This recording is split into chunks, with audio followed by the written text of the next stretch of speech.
Hey, can I get your Instagram? What? Oh, you don't use social media? What do you do then? Have you ever faced judgment or felt persuaded to join social media?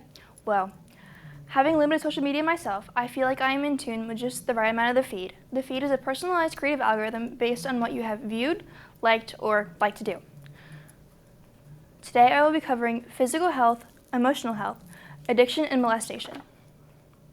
My first point, and the first thing I think of when talking about physical health with social media, is anorexia. According to Cleveland Clinic, anorexia is a eating disorder that is you limiting how much food you ingest and finding an unhealthy way to get rid of the extra calories. People starve themselves to fit that perfect body image, which is skinny, good hair, good accessories, like Regina George. Malnutrition is a big reflection of anorexia.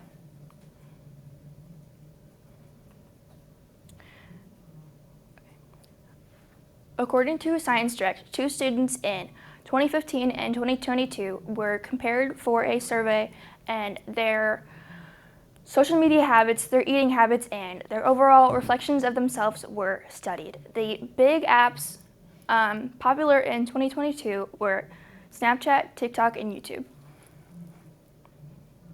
In the 2022 survey, they talked about the use of laxatives and vomiting to get rid of that extra body fat. Then we have bulimia, which is binge eating, and that is the mass intake of food, and it is trying to find a comfort in your body, which is not recognized by yourself as a person. It's recognized by the people mostly around you as you start to put on extra weight.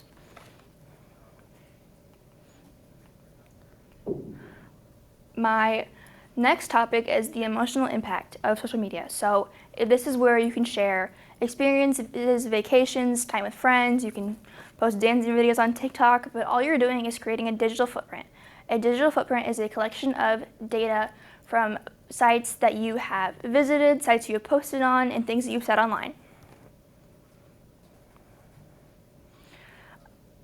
PubMed shares that people with mental health issues use social media more than the average person. It is a way for them to find support and comfort in an online forum instead of going to the people in their daily lives.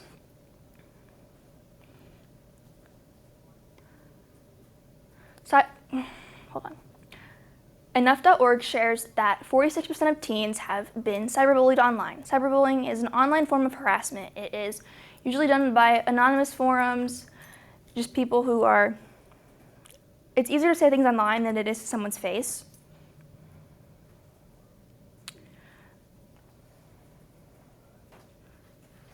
Okay. Therapy is a big demand right now. After COVID happened, mental health services were more in demand because people they felt secluded and like they had to keep to themselves because of COVID. It was a giant widespread disease that had eventually taken the lives of many people, and so they looked for that help somewhere else instead of in person. It can take months to get matched with a therapist, but then you have all these questions, the what ifs. It's the what if I don't feel comfortable, what if they share my secrets, what if they talk about this to my parents? Well, therapists have an NDA, but sometimes they'll violate that for your safety, but my third point is addiction. So it is that addiction with technology. So it's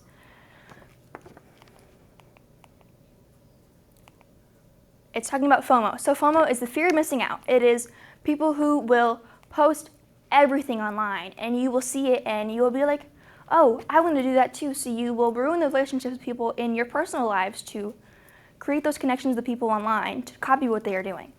A big event that influencers will look forward to is Coachella, and that is sponsored by brand deals like Zara and Coca-Cola. And on TikTok, micro-influencers will post in like jealousy maybe, and they will talk about what would I wear if I went to Coachella weekend 1.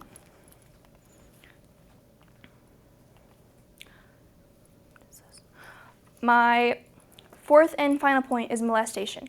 So molestation is It can happen in mobile games, it can happen in video game chats, and it can happen in anonymous forums. It is an easy way for predators to hide their actual age and who they are to younger children who are allowed on the internet. The Survivor Art Gallery's What Were You Wearing shares that it is not an excuse, clothes are not an invite, and a 13-year-old girl met a guy on Snapchat.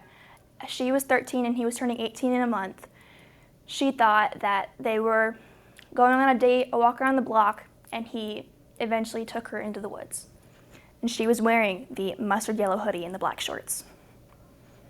So my recap today is, can you zoom in a little bit?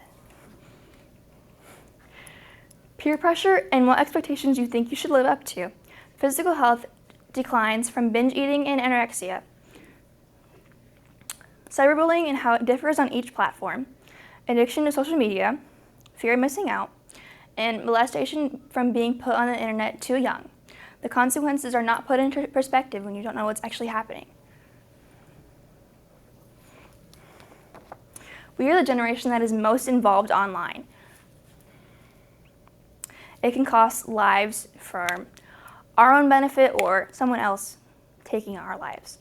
If you need help, reach out and call 988, which is the Suicide and Crisis Lifeline. That's it. Thanks.